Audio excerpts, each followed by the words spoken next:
So 5, 4, 3, 2, and 1. All right, folks, welcome back to the podcast. Very excited to have as my guest today, Allan J. Katz. Allan, welcome. Thank you. Thanks for having me. You're welcome. So Allan is a healthy intimacy coach, licensed professional counselor, and certified sex addiction therapist in the Mid-South. He has counseled over 1,000 clients with relationship and intimacy issues, out of control sexual behavior, and trauma. Allan is the co-author of the book Ambushed by Betrayal, the survival guide for betrayed partners on the hero's journey to healthy intimacy. Allan, fascinating topic. I mean, specialization. We'll get to that. Before we Okay. do, welcome to the podcast. Share with the listeners where you're from originally and where you are currently. Well, I was born in Memphis and I'm still in Memphis. So I've been here 72 years. Whoa. Yeah. All right. So look, I spent 4 years in New York at school, okay. but then I've always been here. Okay. How did you get into this field, this specialization? Okay, so I was a marketing executive for about 20 years. My parents originally wanted me to be an accountant, and I was an accountant. Then I owned a restaurant and I sold Yellow Pages, and I didn't feel it was creative enough to be an accountant. So I got into marketing, and I was that's where that coach thing comes in, the loyalty coach. I switched it now to the intimacy coach, but it used to be the loyalty coach, and I would help small businesses with their marketing. And then we sold our business, and I just wasn't feeling like I was getting a lot of self-worth, from doing this. I didn't feel like, I kept comparing myself to other people. This person was more wealthy. This person was more well-known. And I just didn't feel I was making a difference. And so I have a problem. I've had a problem with porn addiction in my past. And so I started going to 12-step groups. And I also started a hotline for Jewish people who were suffering from sex and love addiction.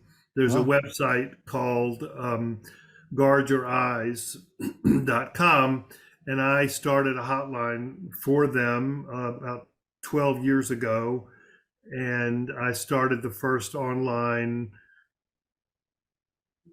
groups for them also. And now it's become just a whole a major course, and it's really helped a lot of people. But because I started getting really good results with them, my therapist told me, she says, well, why don't you become a therapist? And I said, well, I'm 58 years old. I can't go back to school now and get a master's degree. That would be ridiculous, But she said, well, you're going to be 60 anyway. You might as well go do it. So that's what I did. I took off 2 years, and my wife was working, so the money wasn't a big issue. Mm-hmm. And went back to school at 58, and got my master's degree, got my license, and I've been practicing. Spent 6 years in an alcohol and drug treatment center, doing groups and individual. And then I've been in private practice for 4 or 5 years now. So that's a long story, but no, but that's what this is about. Wow, very impressive. So did I hear you correctly? The main impetus for this specialization was your own porn addiction. Correct. And when we hear porn addiction, I think people think a lot of things. What is it? How does it occur? Why does it happen? I know it happens differently for different people, but talk more about that. Right. Okay. Well, so like any addiction, somebody can drink one drink and they're fine, right? Or they can gamble a little bit, but once it becomes compulsive and obsessive, then one drink can become 20 drinks, and then you're in bad shape. You're an alcoholic. But with porn addiction, like same thing. You can look for a few minutes, and maybe every week or every month.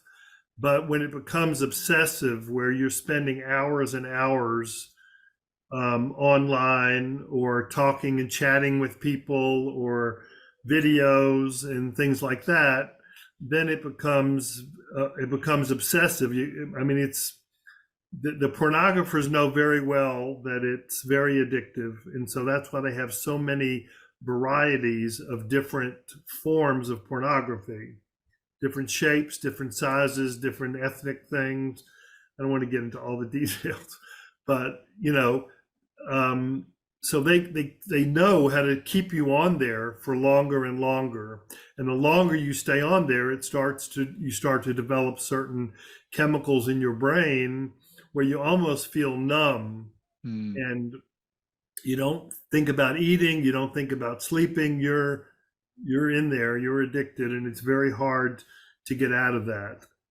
And like with many addictions, and some would say all addictions, there oftentimes is an underlying trauma. Correct. Okay, was So that the case with you? right. So what we there was no major trauma, but there was what we call little t trauma, which I'm sure you've heard of. So with little t trauma, I grew up with parents who did not have any self esteem, and so they couldn't give me any self esteem. I was constantly yelled at. Um, I never. I became national president at 18 of a youth organization with 18,000 members. And when I called my parents, to tell them that I won the election, it was just like, like big deal. Like, so I just never got a lot of accolades or, self worth, self esteem. And I just grew up very, and people used to come over to me and say, "You look so sad. What's wrong?" And I would say, "Well, nothing. This is just the way I am. This is me. This is me. I'm an introvert. What do you want?" But really, I was probably depressed, and I look back at some of my pictures, like in the school yearbooks, in like seventh grade, I'm just sitting there like not smiling, and so I don't know. I don't have it's a little blurry with my younger age, and I think for a lot of people, I wouldn't say when I was growing up that I was addicted to porn. We would look at magazines, Playboy, but it was you had to go to a convenience store and you feel embarrassed because there was a Hmm. woman behind the counter. Hmm. You were asking for a Playboy or whatever, Hustler, something.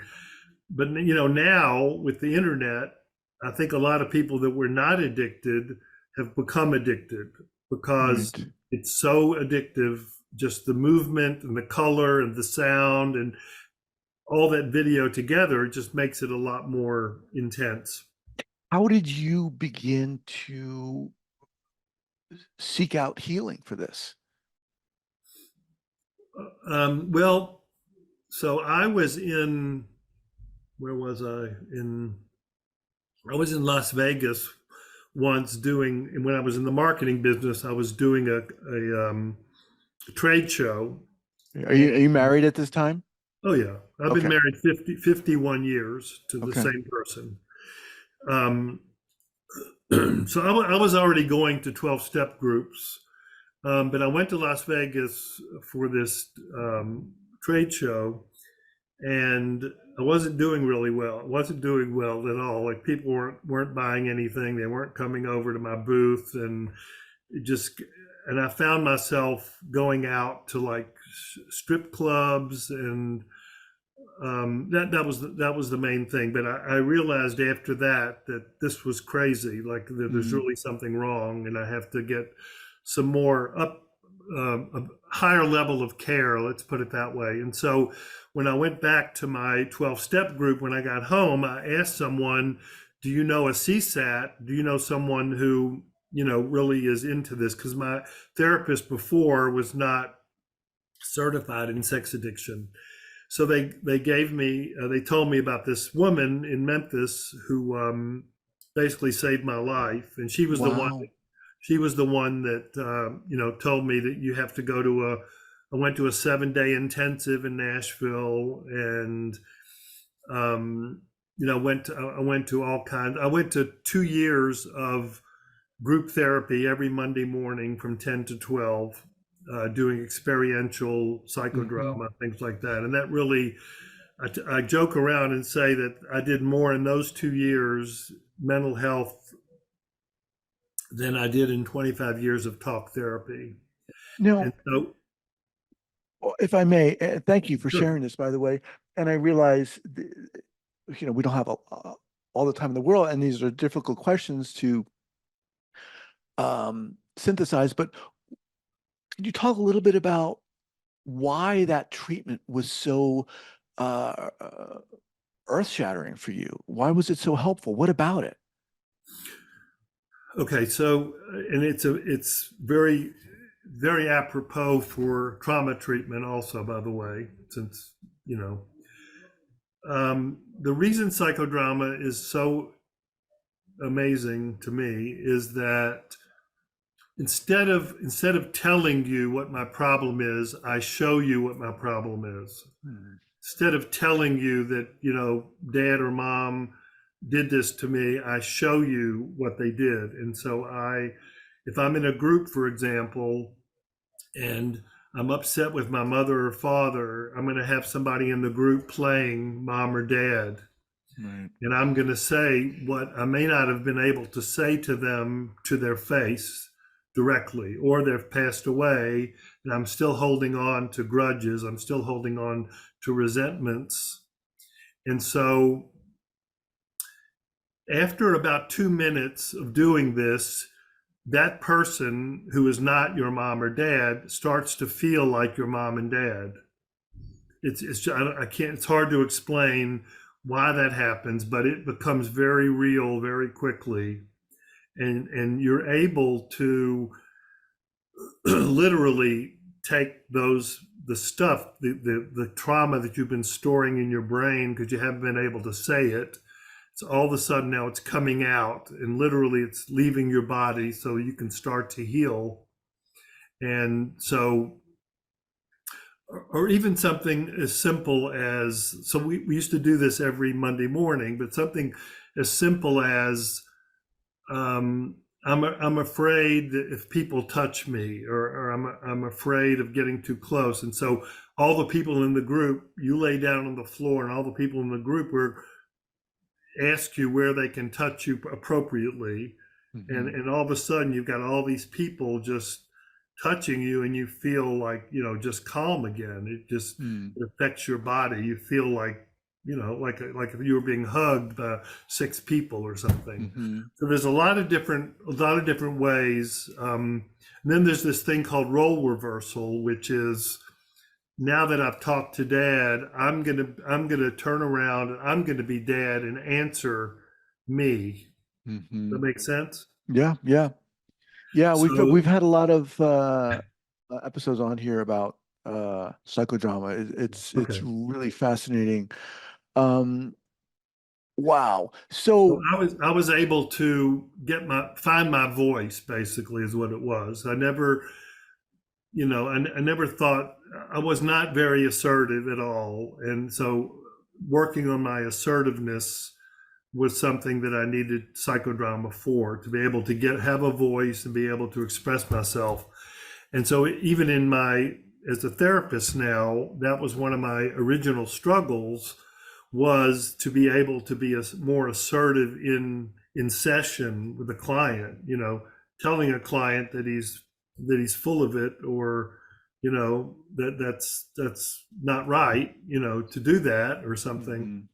Hmm. Um, so that was a real challenge, and I've worked through a lot of that. And what's funny is that about a month ago, I went back to my therapist that I originally was at, uh, just to talk about some therapy things. And I told her some of these stories, and she said, "Well, that is assertive." So I really was happy that I finally got there. That I worked on the assertiveness, and Yeah. I can do it now. So So was that experience before you enrolled in your master's program and got licensed as a counselor? the group process, yes, Yeah. that was Yeah. before. Yeah. Okay. So talk to us about your decision to specifically want to help people regarding sex addiction or porn addiction or so forth. Okay.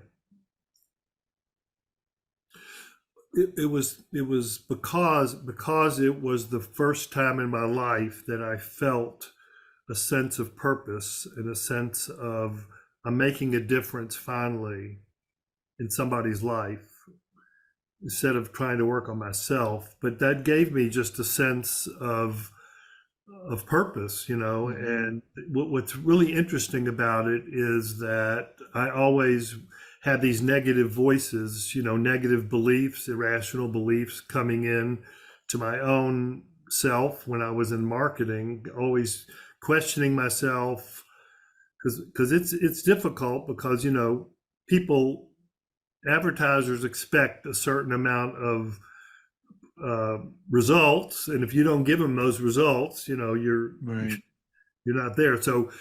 So now I was getting good results with helping people, and it just made me feel good about myself, and all that negativity just went away. I just Wow. it just not come into my head. I can't explain it, but it's just, you know am I doing that? So somebody criticizes me, I'll say, okay, well, that's okay. But before I would, be hard. I would be upset for a week or two because Hmm. one person said they didn't like what I was saying or doing. But now I just kind of chalk it up to, you know there's other people in the world I can help. So, you What I know. find so inspiring about you and your story, Alan, is your journey, and it's not too dissimilar from my own. I mean, you excuse me, you went through a lot of different experiences, and it took a lot for you to find a context and a situation where you shined, Yeah. and that's really, I think a lot of people out there can relate to that because it's not easy to deal with those voices in our heads, to manage those, and to break free in a sense, and to go back to school at the 50s. I mean, Jesus Christ, I went back to school at 36. I thought I was doing something, Oh, but that's yeah. that's amazing. So when you're working with people, and do you have a particular special population, quote unquote, that you like to work with? Do you like to work with men or I so mostly forth? work. I mostly work with men who You do, are okay. sex and love addicts. I do have a few partners that I work with. I do have some. I'm starting to get more females who are just having like relationship issues, and I work a little bit with couples that are going through infidelity or just communication problems, things like that. Hmm. So And that's and and obviously we've heard some about your background and experience, but what do you feel you bring to the relationship when you're working with these, let's say, men? Well, first of all, I've been there. So when I say I understand, I understand. Okay. Right. And And that counts for a lot, I think, oh, for in the sure. therapeutic And I'm and relationship. I'm Yeah. older, and I'm older, and I have a lot more experience and just life Right. experience, because I think a lot about like these younger therapists that are just right out of school, and you're getting a really getting a really complicated case about infidelity, and some counselors will say, well, just divorce the guy, but we know that we can hopefully help them, through experience. And so and I've been that through that with my wife too, where she was very upset with things that I was doing, and we worked through it. And so I can help other clients work through it. That's amazing. I was going to ask you about that. I mean, that's amazing. I think admirable too that you were able to work through that with your wife. I mean, I'm assuming that for a while she didn't know about this. Right. Yeah. Yeah. Yeah. And did you have to tell her? Did she find out? What happened there? Um, I'm trying to remember. I think one day I just told her. She didn't find out, but one day I just told her that,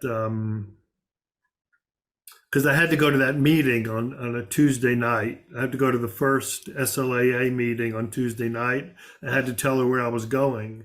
And Hmm. so, I just told her that I had this problem and I needed to explore it and see whether that was something. And in my first meeting, they said, your insides never matched what you saw on the outsides of others.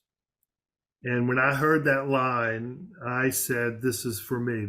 I've never heard that before, but that's my life, just from that one sentence.